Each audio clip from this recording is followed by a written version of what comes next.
Alors bonjour tout le monde. Voilà, j'espère que vous allez bien et que vous êtes chez vous, hein. Le cours, c'est le module de la liaison chimique qui concerne les étudiants de la filière SMPC. Donc, c'est le chapitre 3 et le chapitre 4, bien sûr, qu'on va essayer de traiter durant cette séance. Alors, comme vous l'avez vu, dans le cours, on a commencé par traiter Lewis, la théorie de Lewis. Après, on a pu vous expliquer les limites de la théorie de Lewis et on a procédé, bien sûr, à introduire la théorie LCAO-MO, c'est la combinaison linéaire des orbitales atomiques. Et à travers la liaison, la combinaison linéaire des orbitales atomiques, on a dressé les diagrammes énergétiques à partir desquels nous avons parlé, bien sûr, de l'interaction SP et c'est-à-dire tracer les diagrammes pour les molécules là où il y a interaction SP et lorsqu'il n'y a pas d'interaction SP, pour essayer de vous montrer le remplissage des orbitales moléculaires à travers la combinaison linéaire des orbitales atomiques. À travers, bien sûr, cette combinaison linéaire des orbitales atomiques pour former des orbitales moléculaires, on vous a donné la configuration électronique des molécules, à partir desquelles on a déterminé l'indice de liaison, l'ordre de liaison, et on a essayé de vous parler du comportement magnétique, quand est-ce que c'est paramagnétique, quand est-ce qu'il y a magnétique.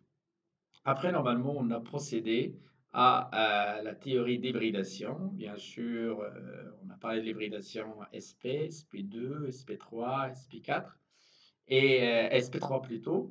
On a parlé de l'hybridation, bien sûr, diagonale. On a parlé normalement de l'hybridation trigonale. On a parlé de tétraédrique. On a parlé de pas mal de formes. Après, normalement, on a traité la théorie de Gillespie. Alors, à partir de là, on a essayé de comprendre comment se forment les liaisons, comment sont réparties les orbitales atomiques dans l'espace, comment on pourrait avoir une idée sur la géométrie moléculaire, comment on pourrait comparer la stabilité des molécules. Et là, on s'est arrêté à ce qu'on appelle la liaison ionique. Alors, bien sûr, dans ce chapitre, on va parler du rayon ionique, la méthode de Pauling. On va parler de la théorie de la liaison ionique. On va parler de l'énergie de la liaison ionique. Et puis, on va traiter ce qu'on appelle l'énergie réticulaire d'un cristal ionique pour finir par établir ce qu'on appelle le cycle de Born-Haber, qui va vous permettre, bien sûr, de déterminer la variation d'enthalpie de la formation d'un cristal. Après, on va parler de la liaison métallique, on va parler de quelques structures métalliques. Bien sûr, on ne va pas aller profondément dans les structures métalliques, vu que vous allez revoir, que ce soit pour les gens qui vont faire le choix de SMC ou SMP en S4, ils vont faire un cours de cristallochimie de manière plus détaillée. Alors, ceci dit, bien sûr, on va commencer par définir déjà, comme rappel, la liaison covalente. Bien sûr, la liaison covalente, elle résulte de la combinaison entre atomes ayant des électronégativités voisines. Bien sûr, quand deux atomes ont des électronégativités voisines et on a tendance à former une liaison, ça va de soi que les deux électrons c'est-à-dire un électron de part et d'autre de chaque atome, pour former la liaison, ils vont être normalement centrés. Donc, c'est une liaison qui s'obtient par mise en commun des électrons de valence de deux atomes en contact. Et bien sûr, puisque normalement c'est symétrique, les électrons vont se retrouver au milieu, c'est-à-dire c'est centré entre l'atome A et l'atome B. Alors, les deux électrons, bien sûr, qui forment la liaison vont se retrouver à mi-distance de chaque noyau atomique, vu que l'électronégativité elle est voisine, donc il n'y aurait pas un atome qui va avoir une électronégativité beaucoup plus élevée pour qu'il puisse normalement attirer davantage le doublé vers lui. Donc, on a une symétrie. Donc, un électron qui provient par exemple de l'atome A et un électron qui provient de l'atome B pour former bien sûr la molécule AB. Alors que pour ce qui concerne la liaison ionique, La liaison ionique, elle est formée, bien sûr, lorsque la différence d'électronégativité entre les atomes A et B est très importante. Ça veut dire que les deux électrons qu'il y a sur la liaison vont se retrouver attirés par l'atome le plus électronégatif. Et la liaison va être dite de type ionique. Alors, autrement dit, si on veut définir la liaison ionique résulte de l'attraction électrostatique entre ions de charge opposée. Je répète, la liaison ionique résulte de l'attraction électrostatique entre ions de charge opposée, bien sûr, à condition que les deux atomes aient des électronégativités différentes, un qui est plus électronégatif que l'autre. Alors, ceci dit, bien sûr, on va parler après de quelques propriétés de la liaison ionique. Alors, concernant la liaison métallique, on va voir suite à ce cours, elle s'effectue entre atomes très électropositifs. C'est une interaction entre des atomes ionisés et un nuage électronique qui est délocalisé sur la totalité du cristal. Donc, on a un nuage électronique qui est délocalisé sur la totalité du cristal et il va y avoir une interaction entre les atomes qui sont, ces atomes qui sont ionisés et ce nuage électronique. L'ensemble étant bien sûr neutre. Alors, quelques propriétés bien sûr des métaux. Je vais essayer de citer quelques-unes. Pour ce qui concerne les métaux, ils sont malléables, hein. Malléables, ça veut dire qu'ils peuvent prendre plusieurs formes facilement. On peut les étirer, comme le cas par exemple du cuivre, hein. Une fois normalement on fait l'exploitation d'une mine de cuivre, on passe à la purification. Une fois on a le cuivre se forme bien sûr de plaques. Qu'est-ce qu'on va faire? On va essayer de les étirer. Il y a une extrusion, puis il y a un étirement pour obtenir bien sûr des fils électriques que on utilise normalement pour la conduction électrique. Donc on pourrait les étirer. Et bien sûr, et les déformer, c'est-à-dire les déformer pour obtenir une forme géométrique qui nous convient. Ça dépend de ce qu'on veut faire avec ce métal. Ils sont connus aussi par leur conductivité thermique. Ce sont de bons conducteurs elles sont de bons conducteurs thermiques. Et bien sûr, sous l'effet d'un champ électrique, on observe le passage d'un courant électrique. Ce sont de bons conducteurs aussi électriques. Donc, les métaux sont de bons conducteurs électriques et sont de bons conducteurs thermiques. Alors que pour ce qui concerne les liaisons ioniques, on pourrait citer quelques propriétés de ces liaisons ioniques. Entre autres, on pourrait citer la température de fusion qui est très élevée et aussi on pourrait citer la propriété de la dureté. Alors, les liaisons ioniques, elles ont une dureté élevée. Et à l'encontre normalement de liaisons métalliques ou bien des métaux, et ce sont des isolants électriques et ce sont des isolants thermiques. Voilà. Donc, je récapitule concernant les liaisons ioniques, quelques propriétés. On pourrait citer la température de fusion élevée, la dureté élevée. Ce sont des isolants électriques et ce sont des isolants thermiques. Alors que pour ce qui concerne les métaux, elles sont malléables.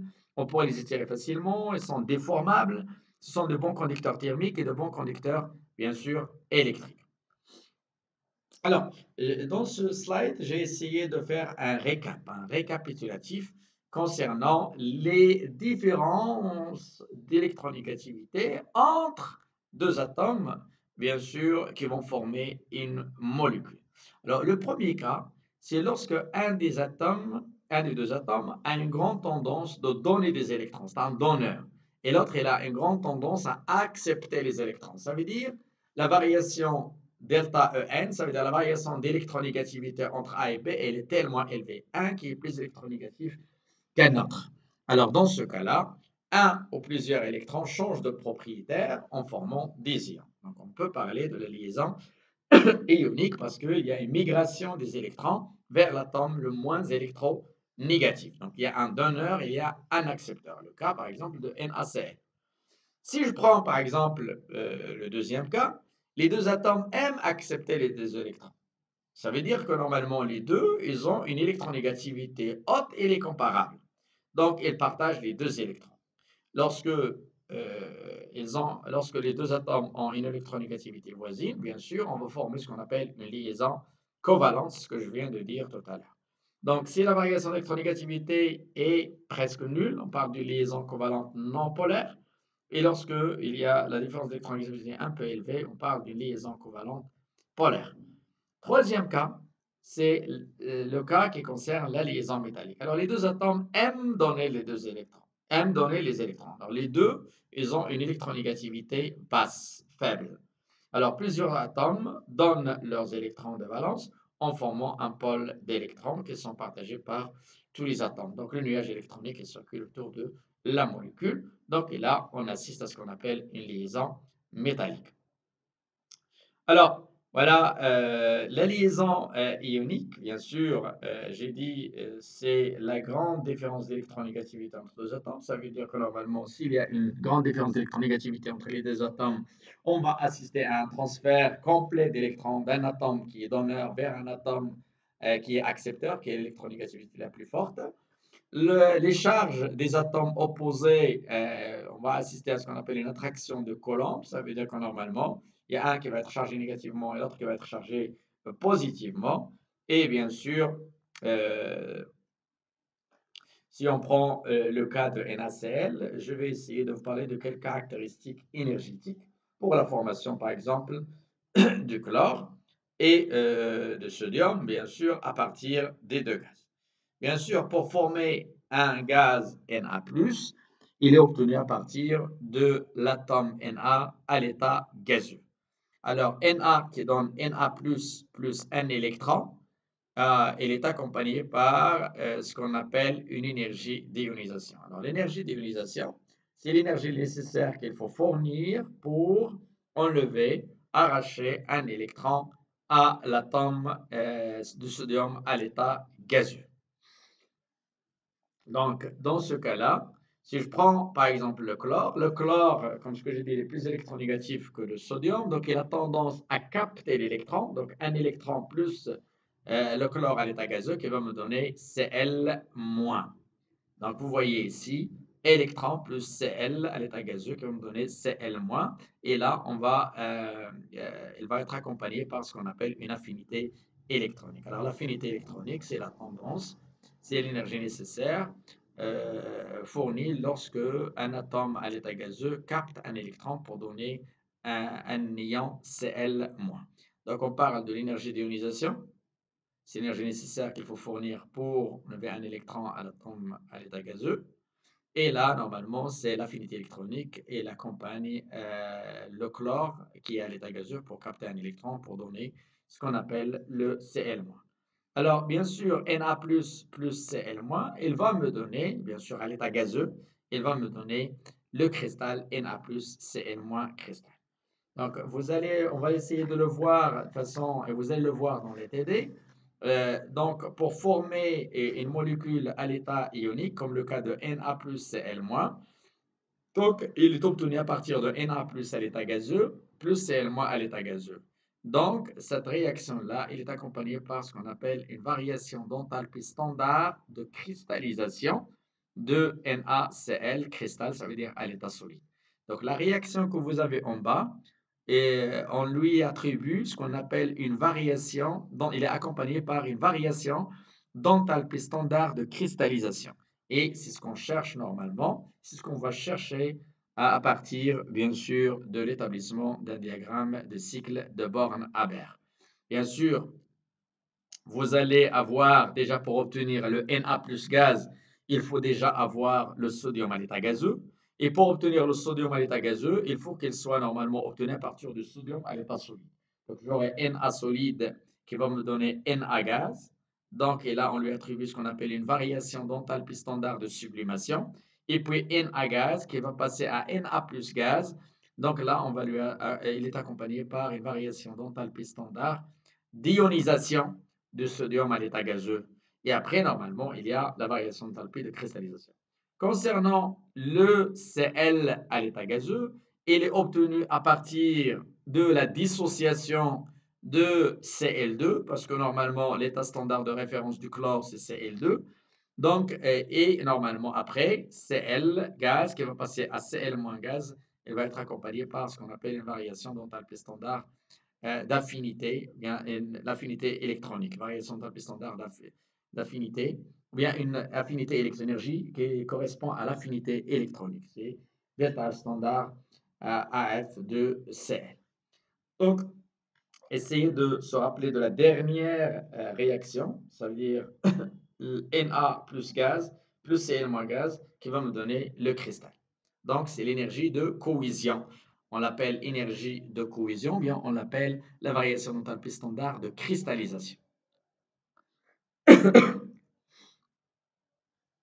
Alors, la distribution, bien sûr, d'électrons autour des atomes n'est pas parfaitement sphérique, mais présumée comme dans le modèle ionique. Donc, on va supposer que, bien sûr, les électrons gravitent autour du noyau et ils décrivent une sphère. Alors, la longueur de liaison, c'est la somme des rayons d'atomes ou d'ions sphériques, puisqu'il y en a plus Cl-, donc ils sont tangents. Ils se touchent les uns les autres. Et la distance, bien sûr, ça c'est le rayon de l'anion. Ça veut dire, dans notre cas, c'est Cl-, c'est ce qui est en vert. Et pour ce qui est en rouge, c'est le rayon du cation, c'est notre Na, Na+. Et bien sûr, la longueur de liaison, c'est la longueur qui sépare les deux noyaux des deux ions, anion et cation. Donc, ce que vous avez en bleu ici, c'est la distance qui sépare les deux noyaux. C'est le rayon du cation plus le rayon de l'anion. C'est la longueur de liaison. Parce que c'est supposé comme étant des ions qui sont tangents les uns aux autres. Alors, la détermination du rayon ionique, par exemple, un ion d'oxygène, si on prend E2-, on va procéder à la mesure de la longueur de liaison, cation, et l'oxygène. Le cas, par exemple, si vous prenez BaO, hein, si je prends le BaO, bien le MgO, l'oxyde de magnésium. Donc, la distance, la liaison, la liaison, ou bien la longueur de liaison de la molécule MgO, c'est le rayon de l'oxygène plus le rayon de quoi? De magnésium. Donc, c'est simple, on suppose qu'ils sont tangents parce qu'il y a une liaison ionique. Le même cas si on prend BaO, s'il vous plaît, ou bien CaO, c'est l'oxyde de calcium. Donc, la longueur de liaison, c'est le rayon de l'oxygène plus le rayon du calcium. Donc, ils sont tangents. Donc, c'est le rayon de l'anion plus le rayon du cas de cation. On dit qu'ils sont tangents et se touchent les uns les autres. Alors, bien sûr, je vais essayer de récapituler. Na qui va me donner Na plus un électron, donc qui est accompagné par ce qu'on appelle une énergie d'ionisation. Cl plus un électron qui va me donner Cl-, il y a ce qu'on appelle une affinité électronique, bien sûr. Lorsque je fais la sommation, je vais obtenir ce qu'on appelle la variation d'enthalpie de cristallisation. Et bien sûr, le bilan sera favorable à la liaison. C'est l'énergie d'ionisation est petite et l'affinité électronique est grande. Donc, normalement, c'est ce qu'on obtient dans la majorité, ou bien dans toutes les molécules de forme AB, bien sûr, et qui sont ioniques. Ça veut dire qu'il y a une différence d'électronégativité entre les deux. Alors, ces composés sont généralement des solides ioniques. Voici quelques exemples, s'il vous plaît, des solides ioniques. Il y en a énormément dans la nature et normalement, on pourrait faire la synthèse, bien sûr, au laboratoire. Si je prends le cas, par exemple, de l'alumine, si je prends la fluorine, c'est F2, c'est le carbonate de manganèse, je prends NaCl, on va de toute façon retourner pour discuter de NaCl et des types de types de molécules, des types de structures cristallographiques. Alors, les liaisons et les cristaux ioniques, lorsque l'un des deux atomes liés est fortement électronégatif et l'autre est fortement électropositif, bien sûr, le doublet reste essentiellement localisé au voisinage de l'atome plus électronégatif. Je l'ai dit, c'est celui qui est plus électronégatif qui a tendance à attirer les électrons vers lui. Et normalement, ils vont être localisés du côté de Cl. Cl-. C'est le modèle de la liaison ionique. Ah, bien sûr, l'interaction entre deux ions formée est due essentiellement à l'attraction électrostatique. Donc, il y a une attraction électrostatique entre les deux charges, de telle façon que chacun des atomes va, bien sûr, va former selon la configuration de celle du gaz rare le plus proche dans la classification périodique. Ça veut dire que normalement, il aura tendance à saturer la couche périphérique, il aura la forme NS2, NP6. Mais bien sûr, c'est ce qu'on va essayer. De toute façon, c'est la règle de la stabilité. C'est que chaque élément a tendance à respecter la règle de l'octet, ça veut dire à saturer sa couche périphérique. Alors, si je prends bien sûr le cas de NaCl, je l'ai dit, alors de Na solide plus Cl solide. Pourquoi j'ai mis ici, s'il vous plaît, Cl2 solide? Parce que c'est l'état standard de référence. Si vous vous rappelez dans le cours de la thermochimie, on a dit que le chlore, l'état standard de référence du chlore, c'est Cl2. Et bien sûr, l'état standard de référence du sodium, c'est Na, monoatomique, solide. Donc, pour équilibrer la réaction, 2Na solide plus Cl2, ça donne 2NaCl. Dans cette réaction, bien sûr, le sodium, elle perd un électron pour prendre la configuration électronique du gaz rare qui lui est proche, à savoir le néon, puisqu'il va perdre un électron. Donc, NaZ, c'est 11. Quand il va perdre un électron, il va avoir 10. C'est la même configuration que celle du néon, celle du gaz rare. Donc, il va devenir Na+. Alors que pour ce qui concerne le Cl-, il va capter un électron, donc Z c'est 17. Lorsqu'il va capter un électron, il va devenir 18. Il va avoir la même configuration que celle de l'argon, celle du gaz rare, qui le succède dans la même période dans le tableau périodique. Alors, il résulte donc une paire d'ions de signes opposés qui s'attirent fortement l'un vers l'autre. Alors, les forces électrostatiques d'attraction qui maintiennent les cations et les anions ensemble sont appelées liaisons ioniques pour former une molécule stable avec une énergie faible. Alors, l'assemblage solide, il est très structuré d'ions, il est appelé un cristal ionique. Alors, lors de la formation d'une liaison chimique, l'énergie potentielle de la molécule formée doit être plus faible que les énergies potentielles de chacun des atomes. C'est la loi, on a vu dans la théorie LCAO, lorsque je parle de la combinaison linéaire des orbitales atomiques, bien sûr, l'énergie elle est plus basse, elle est plus faible que celle des deux atomes qui forment, bien sûr, la liaison, bien l'orbital moléculaire.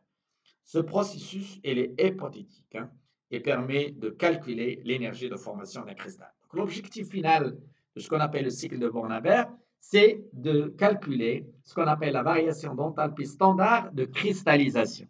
De qui? Bien sûr, de cristal NaCl, Na+, Cl-. Alors, dans un premier temps, voici la réaction de formation. Donc, une énergie globale de réaction appelée enthalpie standard de formation. Donc, on commence par Na solide plus N demi Cl2 qui va me donner. Donc, j'ai la variation d'enthalpie standard de formation, c'est connu, on va vous la donner. Puis, on peut décomposer la réaction en plusieurs étapes. Bien sûr, habituellement, le cycle de Born-Haber sert à calculer l'énergie de réseau ionique. C'est ce qu'on appelle la variation d'enthalpie de cristallisation. Et l'énergie, elle est impossible à mesurer expérimentalement, donc on l'obtient par un cycle, ce qu'on appelle le cycle de Born-Haber. Alors, Na solide va me donner, à ne pas oublier s'il vous plaît, hein, lorsque j'ai parlé du premier slide où j'ai dit Na plus gaz plus Cl moins gaz qui va me donner NaCl à l'état solide cristal, c'est ce que je cherche. Donc pour obtenir ce Na plus gaz, donc F et Cl moins gaz, je vais vous montrer comment procéder. Tout d'abord, je forme le NaCl solide à partir d'une variation d'enthalpie de formation. Ça, c'est donné. Ça veut dire Na solide plus 1 demi-Cl de NaCl. On peut, bien sûr, introduire Na solide qui va passer à Na gaz et Na gaz qui va passer à Na plus gaz. Donc, Na solide qui va passer à Na gaz, il est accompagné par ce qu'on appelle delta H1 ou bien ce qu'on appelle variation d'enthalpie de sublimation. Et puis, lorsque je vais avoir Na gaz qui va passer à Na plus gaz, c'est une variation d'enthalpie standard d'ionisation. Concernant le Cl, puisque l'état standard de référence du chlore, c'est un Cl2, c'est un demi-Cl2 qui va me donner Cl. Donc, je vais avoir ce qu'on appelle, il est accompagné par une variation d'enthalpie qui est égale à 1 demi l'énergie de dissociation. 1 demi, énergie de dissociation de Cl2 pour me donner Cl gaz. Puis Cl gaz qui va passer à Cl moins gaz, il est accompagné par l'affinité électronique. C'est ce que vous avez ici. Na qui va me donner Na plus un électron, delta H3, c'est ce qu'on appelle énergie d'ionisation. Et là, normalement, c'est l'affinité électronique.